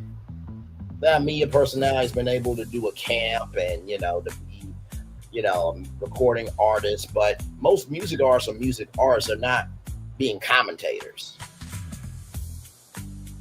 They're not. So is Milagro a recording artist? Is she a media personality or is she a commentator? I'm just asking a question. But yeah, this case right here that ruled that First Amendment protections for traditional news media extends to individuals posting on the web. This was decided in 2014. This article from Los Angeles Times right here came out January 17th of 2014. Yeah. Mm-hmm. Mm-hmm. Mm-hmm. Mm-hmm. Mm-hmm. I know. Mm-hmm. And like I said, if anybody wants to fact check me, please do. Please do. Please do. Because I know y'all won't. But here it is, here from the verdict, legal analysis and commentary from Justa, the California Anti-SLAPP Project, Politico, Reuters, and USA Today, courtesy of the Associated Press. I do my job very well over here. Child.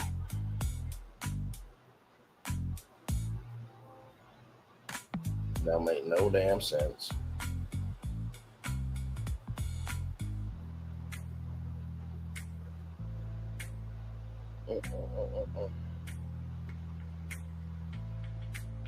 Hey, 3 people, y'all can drop in the chat. I'm not gonna bite.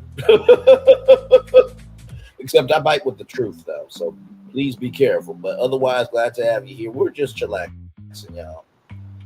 And like I said, at the beginning, middle, end of the day, people are going to do what they want to do, be who they want to be, and move throughout the world how they want to move throughout the world. But that does not mean that you get to just do what you want to do without facts.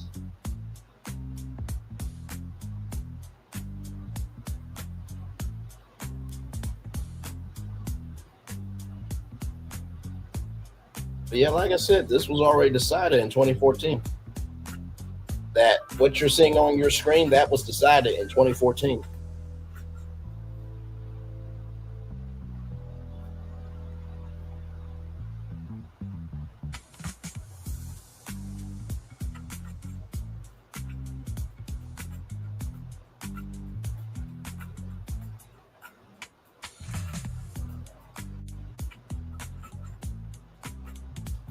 Hey, everybody, welcome in.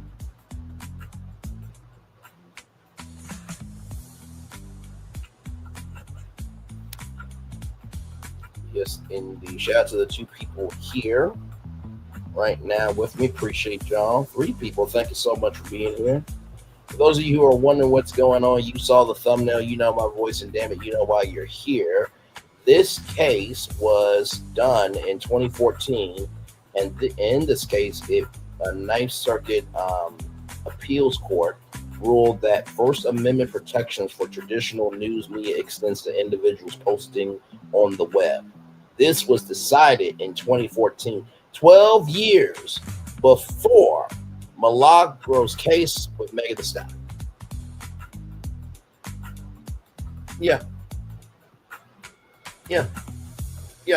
So this win of the judge saying that she's media, it's not really nothing, honestly.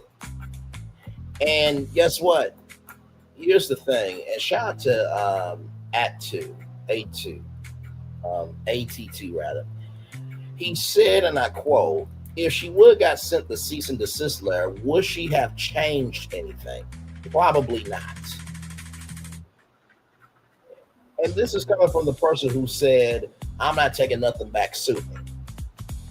And she came on, she said she was in financial distress and crowdfunded money. Why would you need to crowdfund money if you got like that? Just asking a question.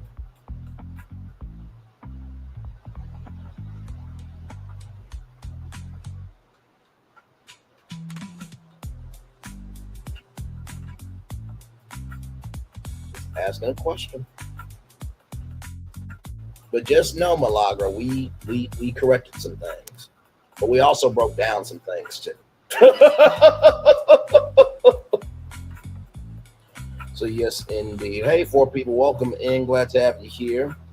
This article here talks about a case where it was decided by a Ninth Circuit Court of Appeals, a 3-judge panel, that they decided that First Amendment protections for traditional news media extends to individuals posting on the web. That was decided in 2014, 12 years before Milagro's case. So when Milagro said what she said, it didn't mean anything. Now, a lot of people don't know about the case, right? Of course, I do my research. So, hey, 5 people, welcome in. Glad to have you here. But yes, indeed. Let me zoom out and read this article for y'all here. So, right here, the panel said it was holding the first of its kind within the 9th Circuit, though other circuit courts have held that individuals have same free speech rights as news media, right? So this case right here was between a blogger by the name of Miss Cox, the Obsidian Finance Group, right? So they had a battle, this, that, and the third.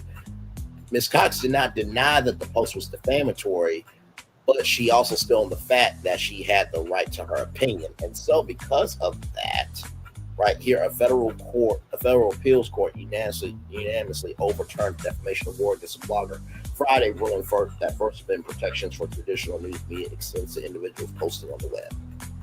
So this was decided in 2014, 12 years before Milagro's case. 12 years.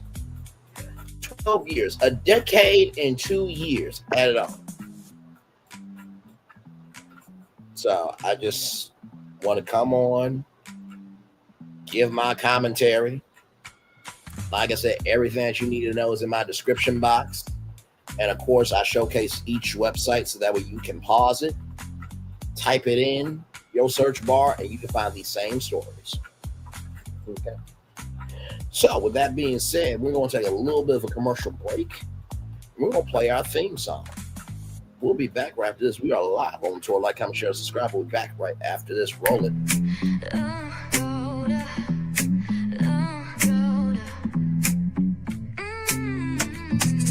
Lights go low, the city goes high. Stories untold under moonlit skies. Pray lonely, got the vibe, got the flow for the culture. Yeah, you already know. Turn it up, lean back, feel the breeze. Late night truths drifting through the trees. It's for the culture, by the culture. Braylon got the soul to show ya. Breaking it down, lifting it higher. Feel the rhythm, spark the fire. Headlines flip with a soulful twist. Behind the scenes where the magic sits. It's the heartbeat of the now and the then, where the story starts and never ends. Tune in, lean and feel the groove. Every moment, a vibe you can't lose. It's for the culture, by the culture. Braylon got the soul to show you. Breaking it down, lifting it higher. Feel the rhythm, spark the fire.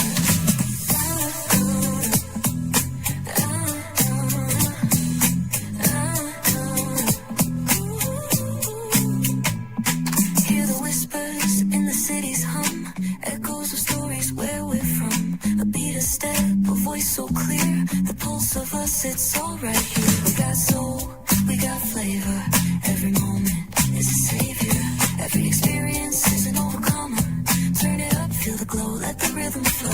Spotlight shining, we in the zone. This is the place where the culture's grown. Stories untold, now they're coming alive. Braylon Lee got the vibe tonight. One thing to know and two things for sure. Higher is waiting and lower is available. But either way, we gotta go on tour. It's Braylon Lee's virtual tour, where the culture makes its move. Feel the love, feel the truth. This is us, this is you. From the unknown, the unembraced and more. This show, this brand, and the possibilities of what can be is all here for you. I'm just a kid from the rock, trying to be a rock for people, trying to make it best they can to become. Being moved as a creator of power to lift up all of us, not just a selective few. For the culture, by the culture, here we be. Braylon Lee, bringing life to your screen. Feel the soul, feel the truth. We're free, trust and believe. It's entertainment, news done our way with. Braylon Lee, spotlight sharp like a diamond shine. We see the stars, but the stories align. Deep in the soul where the heartbeats find. The pulse of the people redefining time. Just a pro tip, people have to earn the right to hear your story, but in addition to that, people have to earn the responsibility to be a part of it.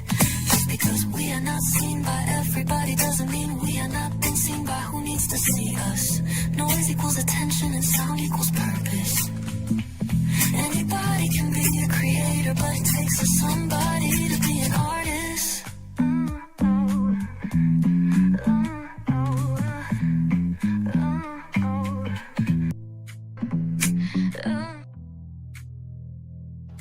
And that is who I am, and that's what we are about over here. So, y'all, that's it. That's all I got for you. Listen, I had to dog walk it for you to get to this part of the show. Like I said, everybody, welcome in. Glad to have you here. You saw the thumbnail. In case you do not know what this is, there was a blogger, by the way, everybody.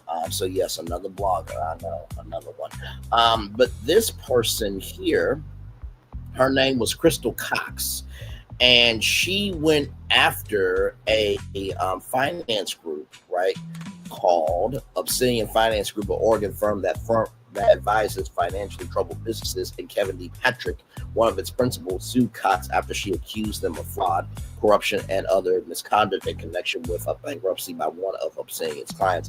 A court ordered Patrick to serve as the Chapter 11 trustee in the bankruptcy and charged him with marshaling the assets of the bankrupt firm to pay off clients whose money has been misappropriated in Ponzi scheme, the Ninth Circuit said. So, a district court in Oregon held that all but one of Cox's posts was constitutionally correct opinion, but allowed a trial on a blog that accused Patrick of having failed to pay taxes that his client company owed. Cox represented herself at the trial. The jury awarded plaintiffs a total of $2.5 million in damages. Cox appealed. She did not contest the jury's finding that her posts were false and damaged reputations, but she argued that she could not be held liable unless the jury first determined that she had acted with negligence or malice. So because of that, right, this court decided that they ruled that First Amendment protections for traditional news media extends to individuals posting on the web. This article came out January 17th of 2014. 12 years before Milagro's case, okay? 12 years before Milagro's case, this was decided. So if you want the link to this story, it's right there. Like I said, also too, you can go to Verdict, which is legal analysis and commentary by Justa, VERDICT, legal analysis and commentary from JUSTIA. The Ninth Circuit holds correctly that a blogger has the same defamation protection as a journalist. That article came out February 3rd, 2014. You can also go to the California Anti-SLAPP, SLAPP project, fighting slaps and protecting the First Amendment. Bloggers entitled to the same free speech protections as traditional journalists. That came out January 23rd, 2014. Politico, appeals court rules blogger press gets same protections by Tal Copran. January 17th, 2014. Reuters, January 17th, 2014. From Reuters, blogger gets same speech protections as traditional press. U.S. court. Like I said, January 17th, 2014 by Dan Levine from Reuters. And then, of course, by the Associated Press. USA Today court, bloggers have First Amendment protections. Associated Press, January 20th, 2014. So those are all the sources that I have on this story right here. Okay, so just know Milagro didn't do shit for new media. The mob did not do shit for new media. Everybody who support her, this doesn't do shit. Because guess what? You can still be sued as new media. I bet you this, though, let Milagro do this shit again and she'll fuck around and find out. And it was never about the money. It was about the principle of the thing. That's what a lot of people miss. And once again, I ask you, if Milagro, Gramz, or anybody else attach you or someone you know with the same vitriol, hate, and derogatory behavior about you getting pounded in the foot, a woman that you care about getting pounded in the foot, or anywhere on her body, or anywhere on your body, or on your foot, would you stand up for Milagro? Or would you go to hell for the principle? That's the only question I have for y'all. If y'all can't fight for principle, I guess that tells me everything I need to know about y'all ass. I'm just keeping it above. So with that being said, let me get y'all the Daily Motivator. Then we're going to head on out of here because I did my job tonight. And like I said, if what I'm saying ain't true, don't respond to me. Don't respond to me. Don't respond to me. But if you do respond to me, it must be true to some damn degree. Okay? All right. Nothing happens unless first a dream. Carl Sandburg. It's time for the MOVA for Thursday, December 4th, 2025. Deeply felt purpose. You can always come up with a reason for giving up. So you must ever be prepared with even a more compelling reason to move forward. Courage is not the absence of fear. Courage is the abundance of purpose. Knowing why will not only enable you to figure out how, knowing why will push you to make it happen. Look into what you care about more than anything else, and that's where you'll find the fortitude to act decisively and persistently. Creativity, innovation, persistence, patience, and maximum effectiveness do not occur in a vacuum. They occur where there is deeply felt purpose. What reality truly matters to you, that's what drives you to do great things. Ralph Morrison. You know, I was talking to a friend of mine today, and she was like, you really are like dedicated to, this case. I said, not necessarily, right? I'm dedicated to the fact that right is right and wrong is wrong. I'm dedicated to the fact that everybody is not above the law. But most of all, I'm covering this for the fact of the media industry, because whatever we don't confront, we allow. So the first thing I would say about deeply felt purpose is that whether 1 million people watch or one person's watching, make sure you are authentic. Because believe me, you blessings that come from God, they send through. You know how like you make a purchase at a grocery store, you make a purchase somewhere, and when you pay for it, it says approved. Blessings from God are approved. Curses from the devil will be not. So just remember that. That's the first thing. The second thing is this. Even though we all have options, doesn't mean every option is a valuable option.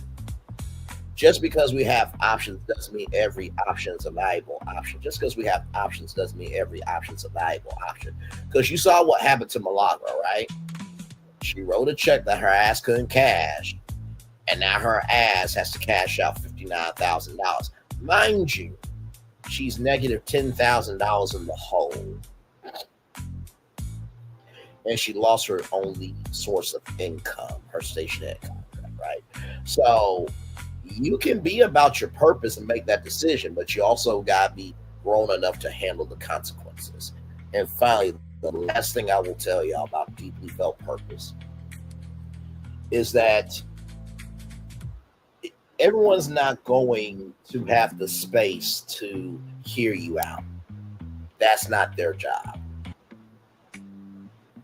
It's not their job to make space for you to be heard out. It is your job to understand that your purpose is for you. When you understand your space determines how you move, you will be less stressed about who gives a damn and who don't give a damn. But trust and believe. Whoever don't want to give a damn will eventually have to. The first shall be last and the last shall be first. And with that being said, it's time for this outro on YouTube. Know what you do and do what you know. Never say you weren't born special, because you will always want a blessing. And trust, you may not be where you want to be, but by the end of it, you'll be where you need to be. Do what you've been chosen to do. Well, it's one thing to call yourself, it's another to be chosen. One love, much love, all love. I spend time with you, you spend time with me, and hopefully by spending time together, we'll have some great together. Now, always remember, we're doing radio, television, YouTube, living your best life, or just proving the fact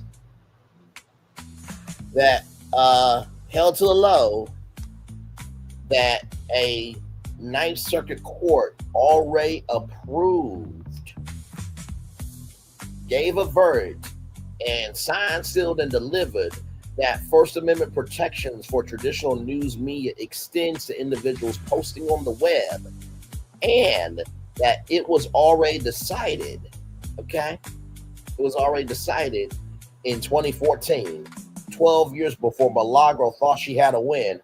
make sure that, and of course, before Milagro, Mob Rail, everybody else who support her thought that they had a win, make sure the replay is not just for you. Watch it, not just for you. Listen to it, but if you want to experience it again, I love you, I value you, I embrace you all. Always remember, see love the guy, give it, see love the guy, give it, see love the guy, give it. Wherever obstacles you have overcome, wherever success you have achieved upon this particular day, I'm extremely proud. But no one else is proud of you. Be proud of your damn self. And finally, y'all listen. Just know this. Just because a person has a really good face, don't mean that what they're saying holds any weight. Just because a person has a good face and they're putting on a good face doesn't mean what they're saying holds any weight.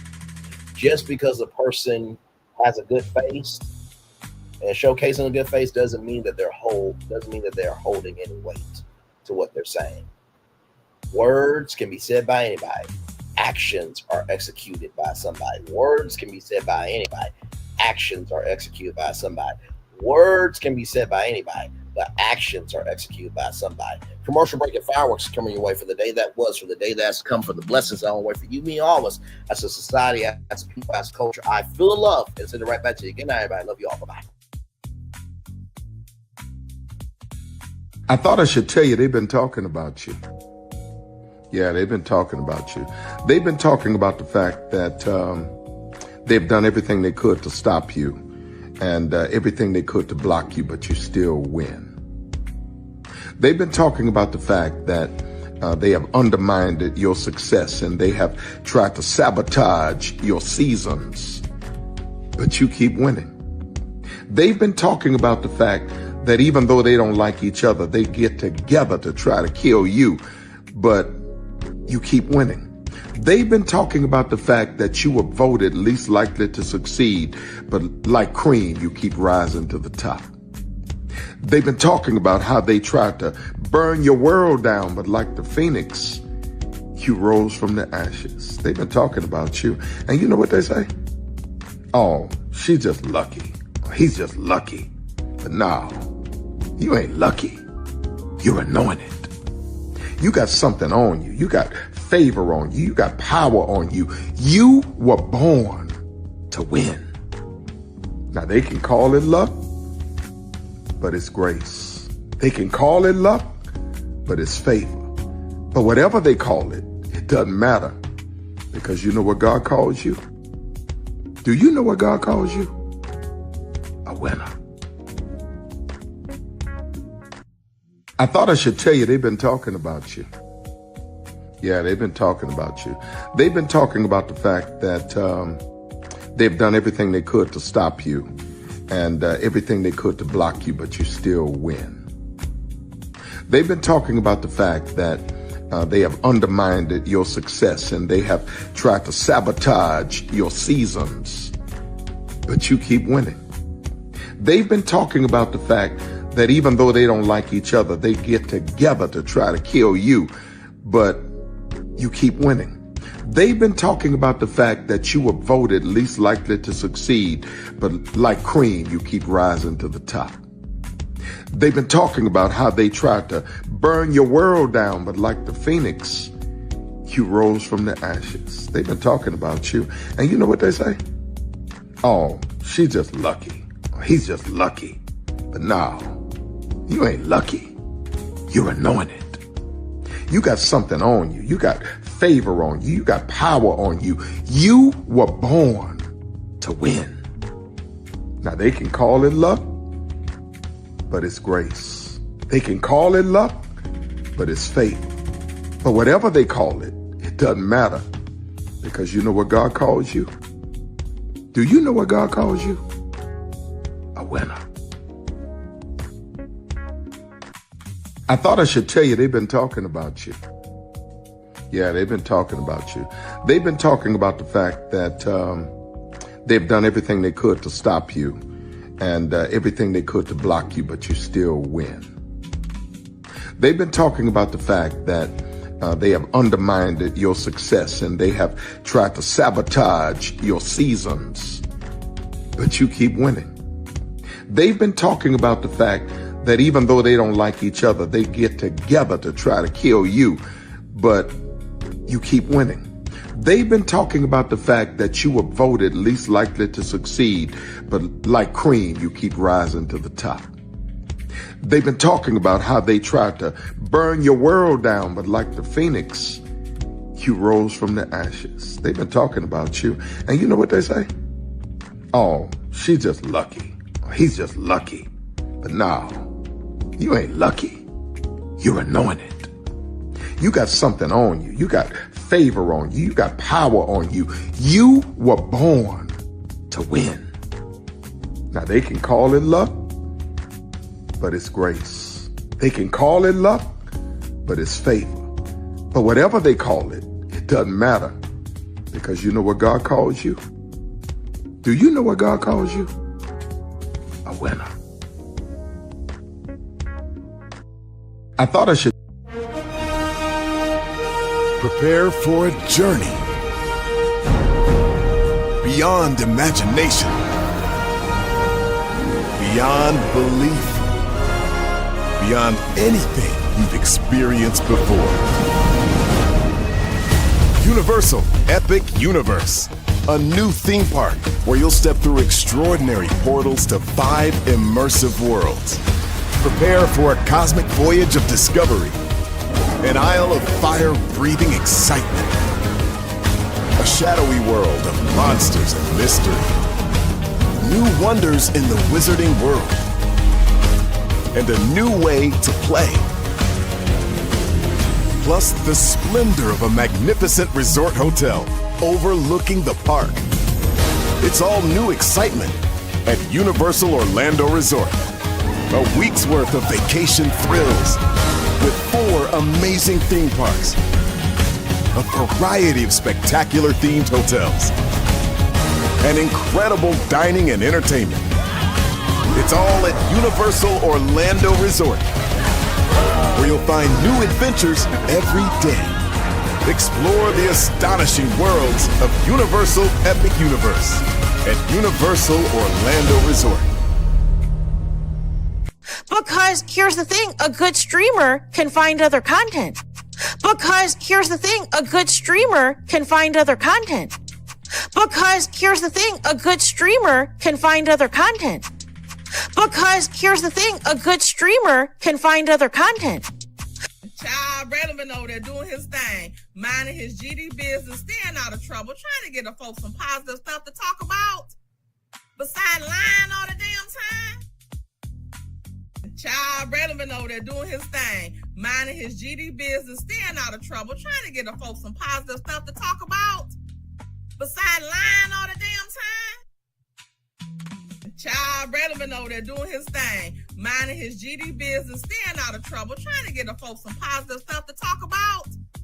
Besides lying all the damn time. Child relevant over there doing his thing, minding his GD business, staying out of trouble, trying to get the folks some positive stuff to talk about. Besides lying all the damn time. Child relevant over there doing his thing, minding his GD business, staying out of trouble, trying to get the folks some positive stuff to talk about.